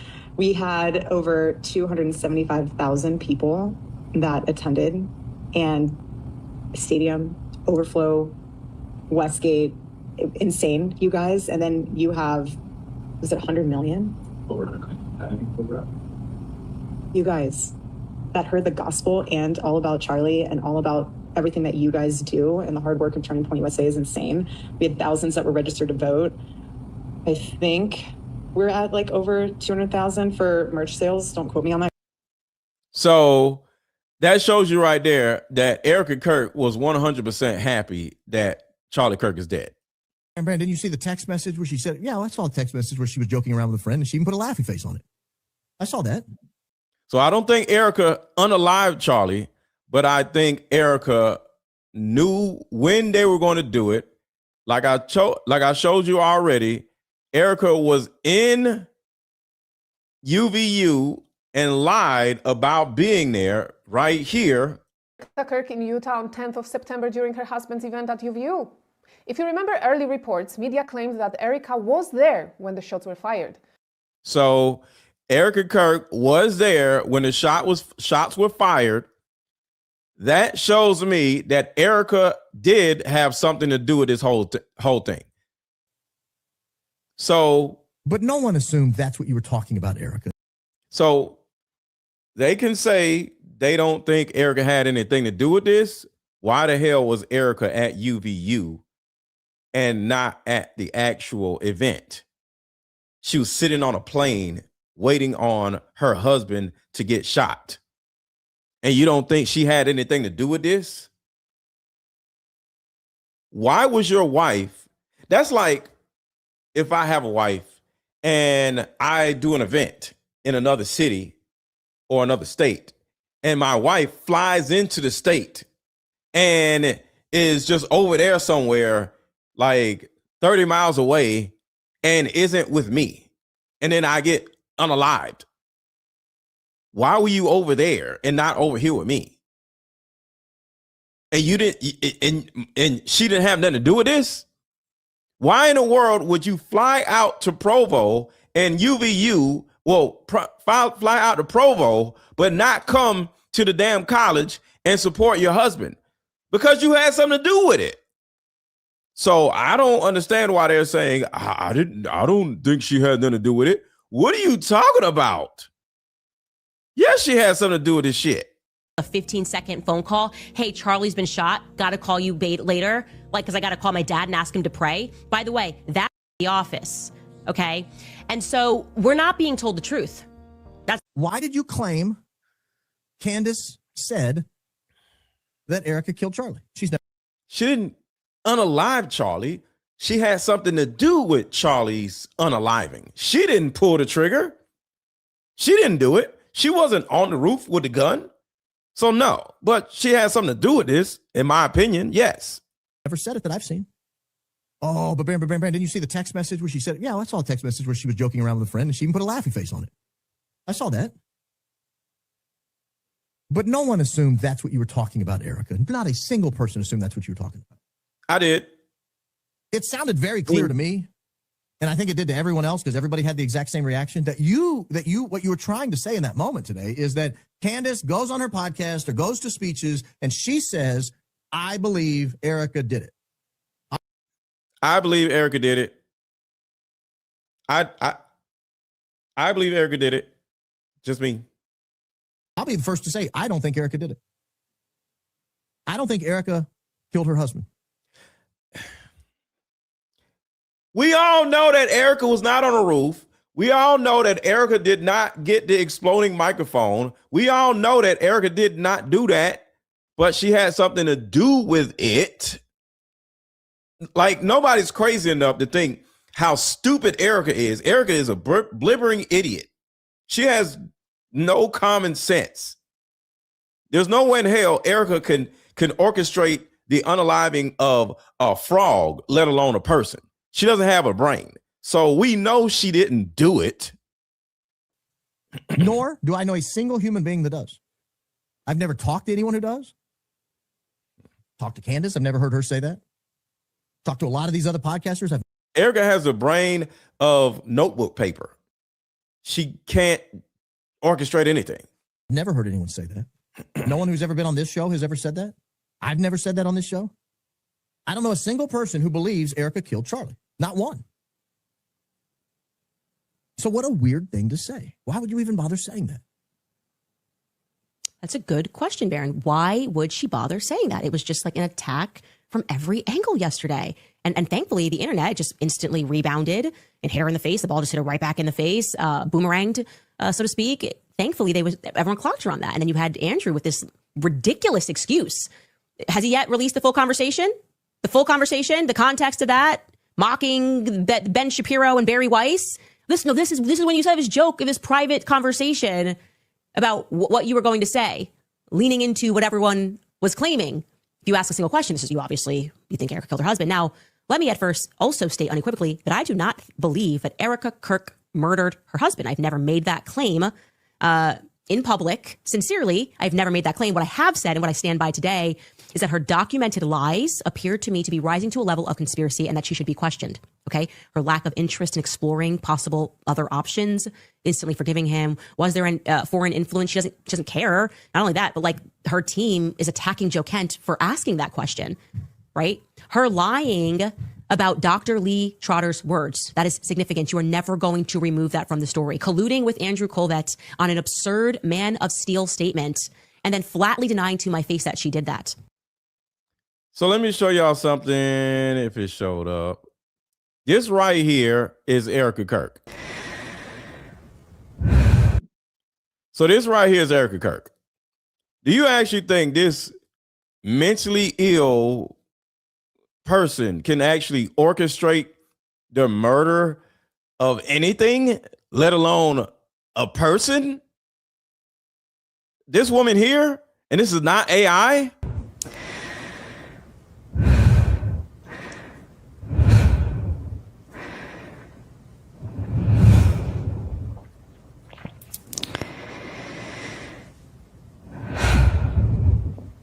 I think at this point we can pretty much all agree that Erica Kirk is insane. But the question is, why is she doing this? Sam Tripoli, who I just interviewed, I think has a very interesting theory.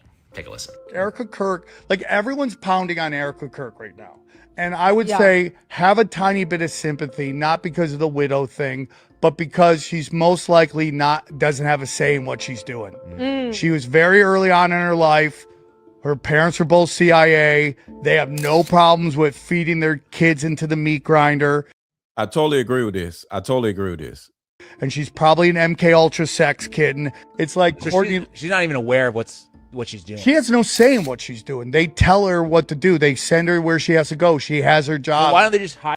They told her to wear the little hot pants. They told her to wear the little the little outfit, the freaking the little leather pants to go out there with JD Vance. I agree with them because I think Erica's too stupid to do any of this on her own. Her in the back, like, why is she out there being insane? It goes back to that thing. The final thing I was going to tell you is like there's the role of the widow in Kabbalah. Shout out to Godzilla, God King. I do close excuse me. I do close projection for a high-level CEO. We are all trained in G-shot first aid. I don't know what G-shot first aid. So does anybody know what G-shot first aid? Or can you elaborate on what G-shot first aid is? And at every event, we have at least 2 EMT present. I see no one act is mad sus. I see no one act is mad sus because this is a standard everywhere. Totally agree. I totally agree.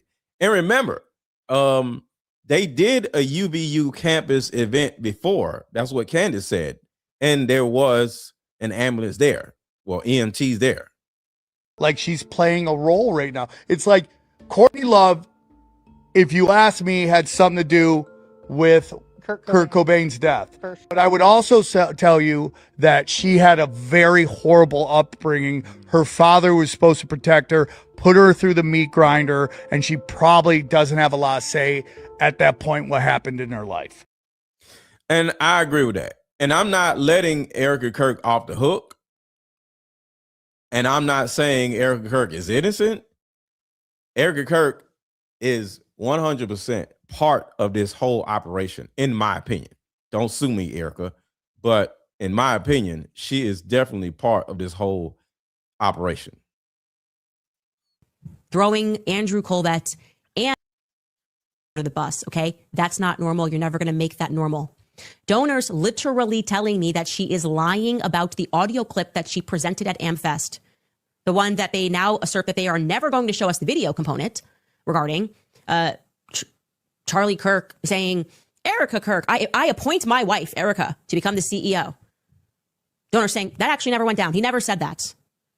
It is plainly unacceptable that we have not yet received a response. They have not yet released the video to answer the claims being made by the donors that were in attendance. Release the video that you claim to have of Charlie naming you CEO. Don't be shy now, okay? People won't believe it. You took us into the casket. You had no concerns about what people believed or didn't believe. Now all of a sudden everyone's shy about a Charlie Kirk video. You're afraid people are going to think it's AI. Does that make sense to anybody? No, it doesn't. Of course it doesn't make any sense. That's why they're angry. Now on that note, though, okay, Andrew then shifting his feet immediately and pretending that little private correspondence where we mocked Barry Weiss's insinuations, that somehow accounted to me making a statement. No. Doesn't fly with me. Like I said, release the entire chat. You have my full permission, and it must. How they hacked Kash Patel's personal email. So this right here gives you more of an understanding of who, what, when. Well, this is more or less the how right here.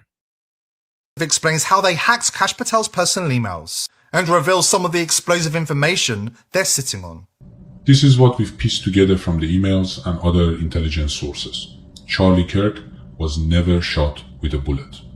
He was accidentally decapitated by a piece of shrapnel from a miniature explosive planted inside his microphone.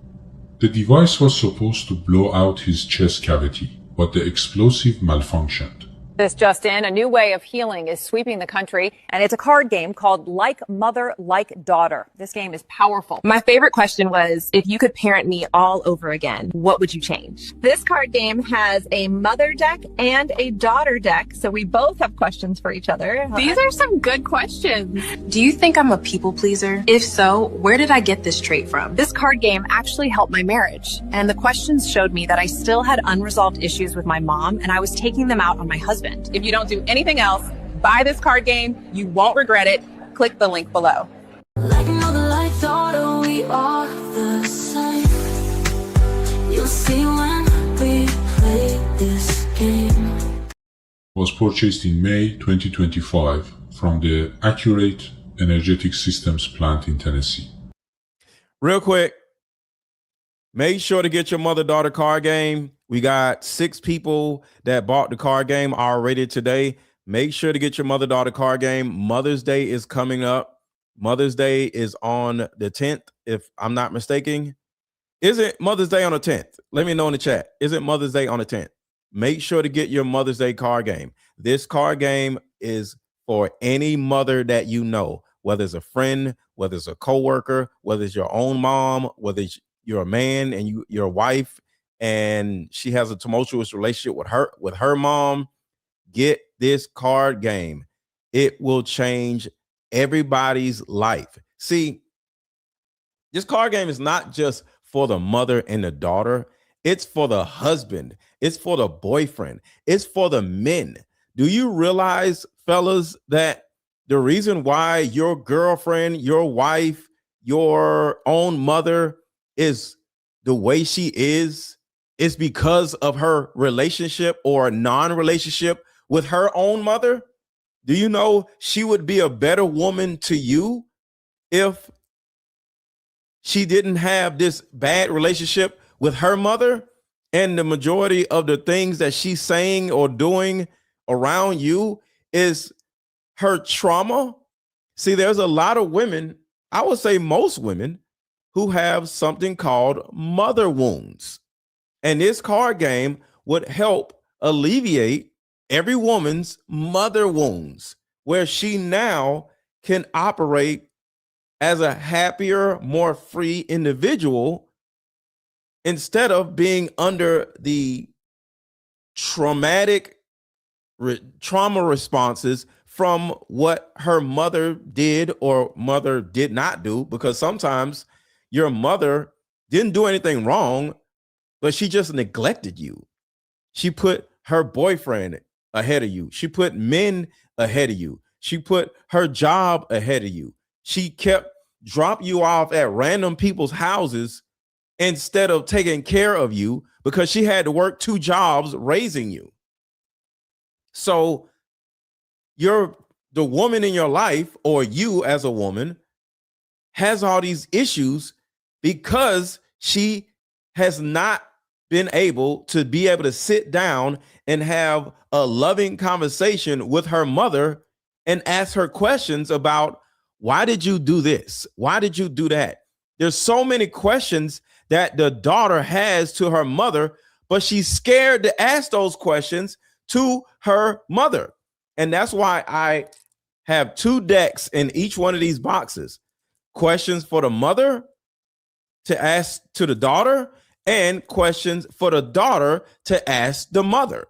So this way, both women, the mother and the daughter, are on 2 equal playing fields.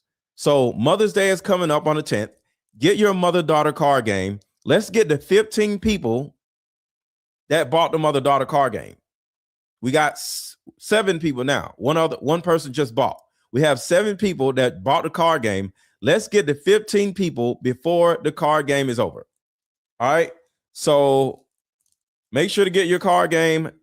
Mother's Day is around the corner, so you can get it before Mother's Day. There is a strong evidence suggesting the same device was tested at Fort Huachuca in the days leading up to the event. That's why there were shards of glass all over the floor of the van they hauled Charlie away in. That's why they poured several feet of concrete over the murder scene the same night. 1 month later, they blew up the plant in Tennessee and called it an accident. 16 Americans died in the blast. That's how paranoid they were about the truth getting out. Analysts who've gone through the full archive say the plotters actually deliberated between taking out Tucker Carlson or Charlie Kirk. In the end, they chose Charlie because he was deemed more dangerous to Netanyahu's plans. Mm-hmm. The war with Iran would have been politically impossible if Charlie Kirk had still been alive. Take a moment and go back and watch the old clip. Y'all heard that right? This is what I said. The war with Iran would have been politically impossible if Charlie Kirk had still been alive. That's it right there. That's it. That's the reason why they got rid of Charlie Kirk. The main reason. Take a moment and go back and watch the old clips of Charlie publicly congratulating Trump for refusing to start a war with Iran. He praised him for staying out of another Middle East regime change war. Now look at what happened after Charlie was gone. Everything changed. According to Iran, there's one little known fact that ties it all together. The same month Charlie Kirk died, Pete Hegseth bought $2 million worth of lobster and crab for the troops, and the US military spent $300 billion in a single month, the most it has ever spent. They were already planning the war. The Iran war literally started the day he died. Charlie Kirk. Somebody just asked me, am I going to read the chat? Put it in the super chat like this, and I'll read it. So if you want me to read your message, put it in the super chat. Was its first casualty. I was sent this by a few people. Charlie Kirk was killed with a miniature explosive, likely made at Accurate Energetic Systems in Tennessee and purchased by the DoD for $425K in May of 2025. You can bet Steve Feinberg was involved in the planning of his public assassination. Well, I pulled all of Accurate Energy Systems contracts from usaspending.gov, and I found this one. This one, the address is in Tennessee. It is for miniature XS demolition devices, anti-personnel, SPM. That's what caught my attention. We're going to come back to that. The amount is $440,494. The procurement period, May of 2025 to August of 2025. So I went and looked up all other procurements because as somebody who has done DoD procurements before, that was a really odd amount of time. None of Accurate Energy Systems procurements were less than a year, except for this one, because that's not how they procure things. I went and did more digging. The contract was signed on April 22nd, 2025. A lot of weird things about this procurement. It was a simplified acquisition process, meaning did it quickly, and it was one bidder. They did not put it under any of the IDVs, which are the vehicles that they have for all the other hundreds of tens of millions of dollars that AES had with them. It gets worse.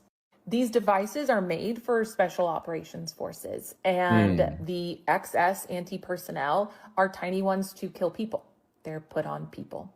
If you want to get darker, Steve Feinberg, our deputy SecDev, well, his old company, Cerebus, owns the company, I forget the name of it, that trains the special operations forces on these detonation devices.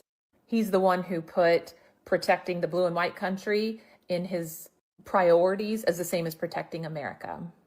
So you have a procurement that was signed April 22nd and started May 1st, ended August, for tiny devices to kill people. Forgot to mention that the plant, that the address Yes, we're talking about exploding mic. is at, well, it exploded a month after Charlie Kirk's assassination, and everyone in that plant died. No survivors. Correlation doesn't mean causality. I'm a big, big advocate Hell of if that. it doesn't. However, something doesn't smell right at all. So if someone knows more or can help me correct some of this, or in my investigation, I found that VanceKirk2028.com was purchased September 12th, 2025. And I was like, gotta pull this thread. So I went to Google Trends. Only two places search for this term exactly. You can see at the top, it's Vance Kirk 2028. Arizona. All right, in April, early April, we have the search, Vance Kirk. And we collectively have ended this because there's never going to be a Vance Kirk anything, because we all have exposed Erica Kirk to be a blithering idiot. So she's not going to be vice president. She's not going to be president. She's not going to be nothing. She's not even going to be CEO of Turning Point USA for too long, because this woman here is an idiot.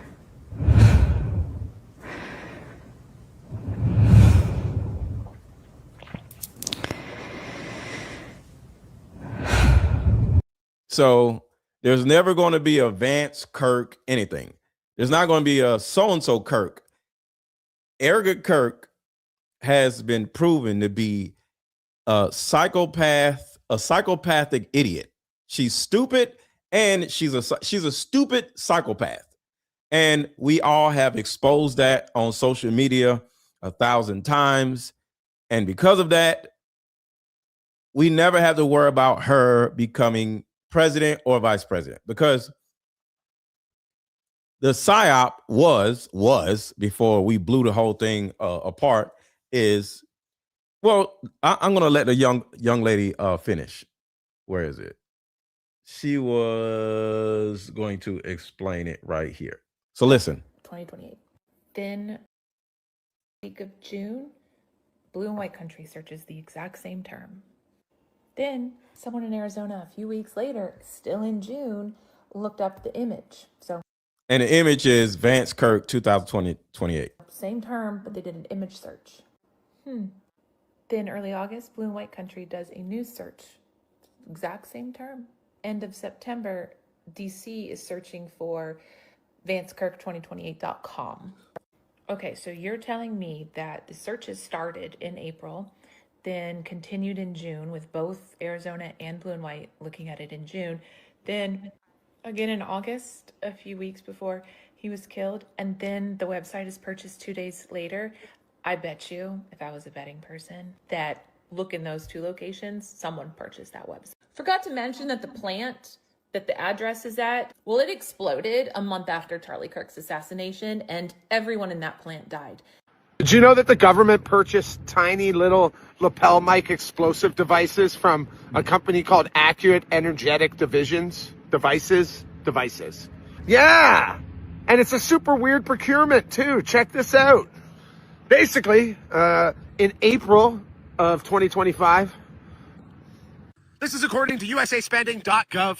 You can find the procurement $449,000 on April, and then the procurement contract ended in August. So right after Charlie Kirk was killed. None of their contracts were this short. And the government doesn't usually do contracts like this in general. It's way too short.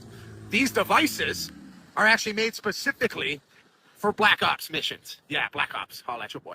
Oh, by the way, the warehouse for this company, yeah, it blew up a few months ago. Killed everyone inside. I'm sure it's just a coincidence, though. And somebody said, you hate Erica. I don't hate Erica. I just think Erica is an idiot. Why do y'all always do this hatred thing? Why would I need to hate Erica? I personally just think Erica is a dumbass.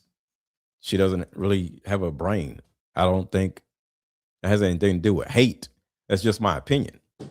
It's just like my shirt is green. Do I hate my shirt because I'm describing the color of my shirt? What are you talking about? This thing behind me is black. This is black. Do I hate it because it's black? Because I'm describing it? So how is it that I can describe a person, place, or thing, and because I'm describing Erica Kirk and I'm saying I think Erica Kirk is an idiot, now I hate her? Why? How is it that a description of somebody, an opinion of somebody, is now hatred? I don't hate things or people or places that I describe. So if I describe Erica as a psychopathic idiot, that doesn't mean I hate her. I see something in the person that makes me describe the person as such. And if you can look at this, so if you can look at this right here,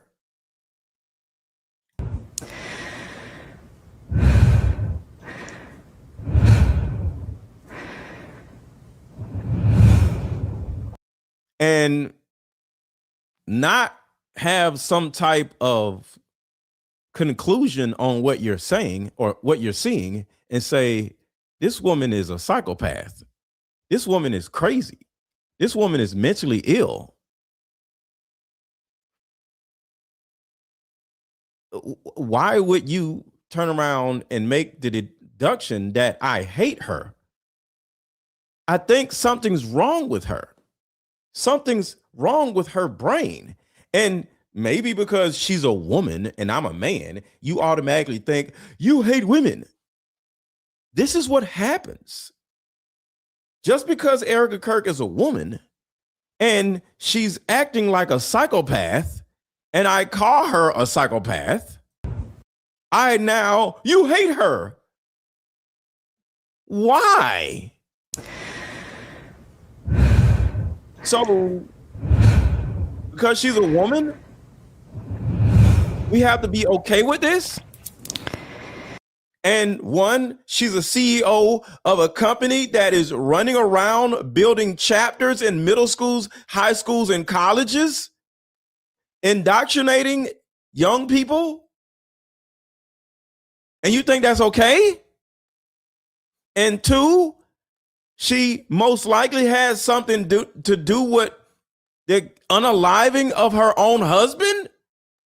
And you think that's okay? And you think just because I'm a man, I can't say nothing about her because she's a damn woman? Are you crazy? You are the person that has hatred, not me. I'm just making a common sense deduction. This woman is a lunatic. And I think she has something to do with killing her husband. But y'all think it's okay for women to run around killing their husband? But let a husband kill his wife or have something to do with killing his wife. Give him the electric chair. But when it's a woman that has something to do with killing her husband, and we look at her breathing like a weirdo, we're supposed to ignore it just because she's a woman. I don't understand.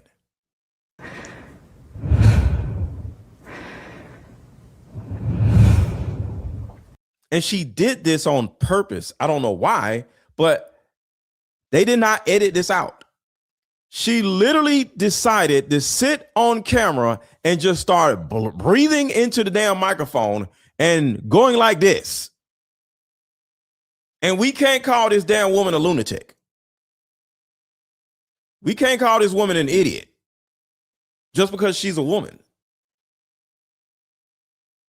Some of you, or the one person that came in my comments saying, you hate Erica, you might want to get some therapy. Like you and Erica, go get some therapy. Because Erica is a psychopath. And I don't give a damn what y'all think. Erica is a psychopath. That is my opinion. And I have the right to my opinion as a human. Forget whether I'm a man or a woman. I'm a human that is making an assertion on what I see. All right. But one last video I want to play. So, and then we'll get up out of here because I want y'all to get an understanding of why these people, these, the blue and white country, IHOP, why IHOP hates us so much. Watch this. Thinks Judaism is basically without Christ. Kyle is wrong. Kyle hears it all the time. So listen to this. And remember, Erica Kirk and Charlie Kirk were Judeo-Christians. They were Judeo-Christians. Remember that. Kyle thinks Judaism is basically Christianity without Christ. Kyle is wrong. Kyle hears it all the time. Judeo-Christian values. Remember Erica Kirk and Charlie Kirk were Judeo-Christians? Put a 1 in the chat if y'all remember that. Because I want to make sure we're on the same page. Put a 1 in the chat if you remember Charlie Kirk and Erica Kirk say that they were Judeo-Christians. Put a 1 in the chat if y'all remember that. So listen to this. This is going to show you that Erica Kirk and Charlie Kirk were both problematic people. And not just Erica Kirk. Kyle thinks Judaism is basically Christianity without Christ. Kyle is wrong. Kyle hears it all the time. Judeo-Christian values. We share the same God. Jews are your elder brothers in the faith, goy. But Kyle never looked into what Judaism actually teaches. See, modern Judaism is built on a book called the Talmud, not the Old Testament that Kyle knows. It's a 6,000-page compilation of rabbinical writings, debates, rulings, and traditions. It was finished centuries after Christ, and much of it is an attack against Christ and Christianity. For example, in Sanhedrin 43a, Jesus is accused of sorcery, and they say he was justly executed. In Gittin 57a, he's said to be boiling in excrement for all eternity. Boiling in shit. And this is what Charlie and Erica was believing in. Just so you know. Shabbath 104b, his mother, the Virgin Mary, is called a harlot, and goes on to say that Jesus is the bastard son of a Roman soldier. And Jesus isn't the only one who's attacked in the Talmud. Y'all see that, right? Erica Kirk and Charlie Kirk believed in this. Talmud also teaches about Goyim, or anyone who isn't Jewish. That would be you, Kyle. And the Talmud isn't kind to these Goyim. In Baba Metzia 114b, it says Goyim are animals in human form. Sanhedrin 59a says that if a Goy studies Jewish law, he deserves death. Avodah Zarah 26b forbids helping a Goy woman in childbirth, even if she might die. And there's a lot more verses like this in the Talmud, some of them so disgusting I would get banned on this app for even reading them.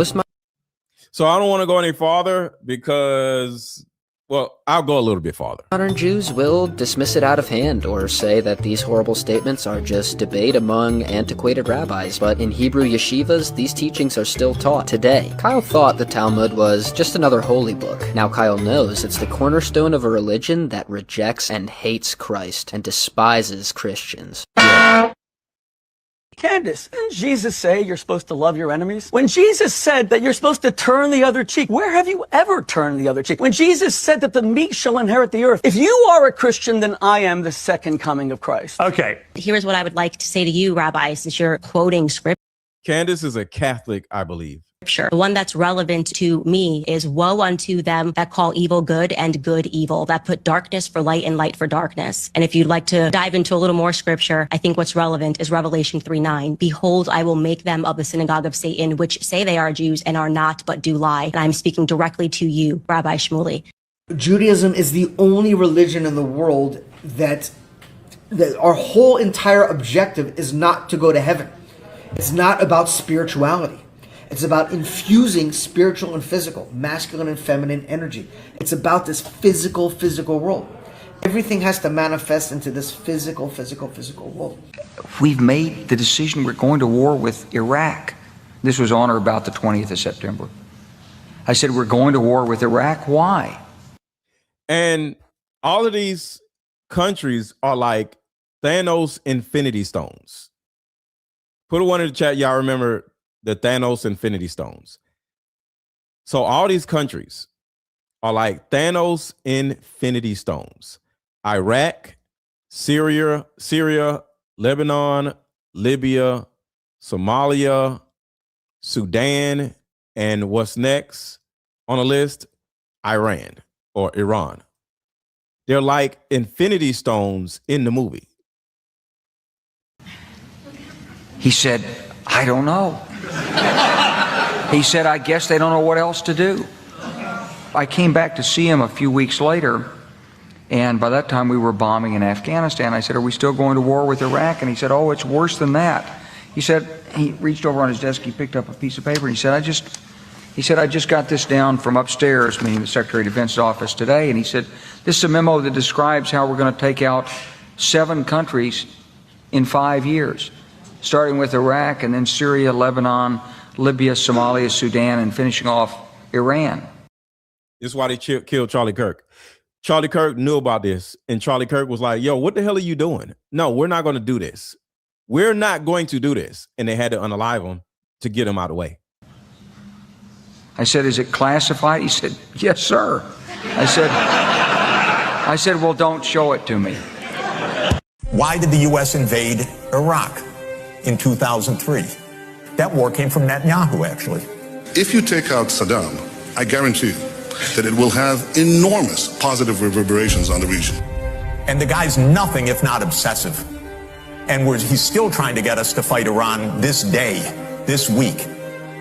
He's a deep, dark son of a bitch, sorry to tell you. Because he's gotten us into endless wars, and because of the power of all of this in the U.S. politics, he's gotten his way. All right, so that is the show. To the people, one more time, make sure to get your mother-daughter card games because supplies are not going to last for the next 6 days. I'm almost out of card games. So if you want to get your like mother, like daughter card game, click the link in the chat. Click the link in the chat. We got 10 people altogether who have bought mother-daughter card games, And thank you all for your purchase. Mother's Day is around the corner. Mother's Day is around the corner. Get your like mother, like daughter card game before we run out of card games. We may not. We may be okay, but we're running low. I got to order some more. So if y'all enjoyed this show, drop fire emojis in the chat. If you enjoyed this show, drop fire emojis in the chat. And I'm going to play the Candace Owens song and we'll get up out of here. Let me see if I can find the Candace Owens song. Where's Candace Owens?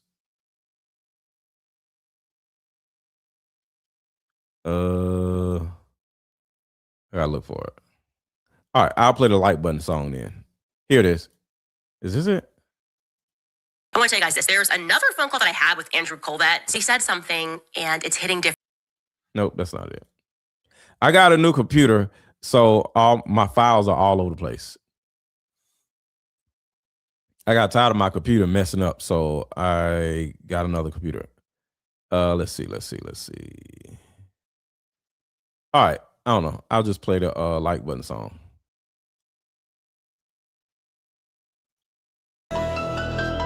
Everybody hit the like button. Drop fire emojis in the chat. Drop fire emojis in the chat. Drop fire emojis in the chat. Everybody hit the like button. Everybody hit the like button. What? Everybody hit the like button. Everybody hit the like button. If you got something to say, drop it in the comments. Don't be acting afraid. What? Everybody hit the like button. Everybody hit the like button. If you got something to say, drop it in the comments. Don't be acting afraid. Drop your city in the chat. Let me know you at. Drop your city in the chat. Let me know you at. Drop your city in the chat. Let me know you at. Drop your city. Wet. Drop your city in the chat. What? Drop your city. What? Drop your city in the chat. Drop your city in the chat. If you had one wish involving us, what would it be? That we got along better. Okay. The day that you told me, like, I was so happy for you, my mindset toward you completely changed. I think after you had her, you realized, like, how hard it is to be a mom. And, like, when you look back at things that maybe, like, made you mad at me, you realize, like, okay, well, that is hard. I just bought this mother-daughter card game because I came to the realization that my issues with my mom are not resolved, so I decided to do something about it. I just played this card game with my mom and we both literally broke down crying. Here's the card game right here. Buy it. Every woman needs this. You won't regret it.